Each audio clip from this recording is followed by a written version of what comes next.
বিশ্বনবী পাগলের মতো একবার হাউজে কাউসারে যাবেন, একবার সিরাতে যাবেন, একবার পুলসিরাতের দিকে, একবার হাউজে কাউসারের দিকে পাগলের মতো দৌড়াতে থাকবেন।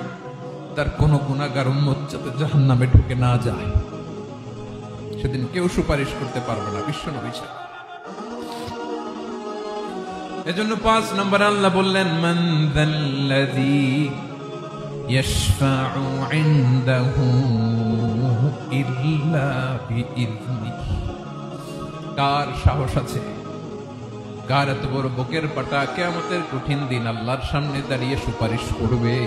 কারো ক্ষমতা, কারো ক্ষমতা নাই। বিশ্বনবী সেদিন সিজদায় পড়ে উম্মতের জন্য কাঁদবেন, সবাই কাঁদবে, নফসি নফসি, আল্লাহ আমারে বাঁচাও, আল্লাহ আমারে বাঁচাও। বিশ্বনবী বলবেন, উম্মতি উম্মতি।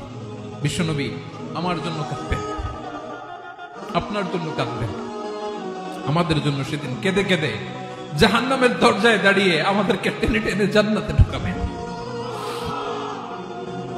এজন্য এই বিশ্বনবীর ভালোবাসা যেন আমাদের হৃদয়ে ভরপুর থাকে। আমার ভাইয়েরা, প্রতি শুক্রবার বিশ্বনবীর উপরে বেশি বেশি যেন আমরা দুরূদ পড়ি। আমরা যখন বিশ্বনবীর সালাম দেই, দুরূদ পড়ি,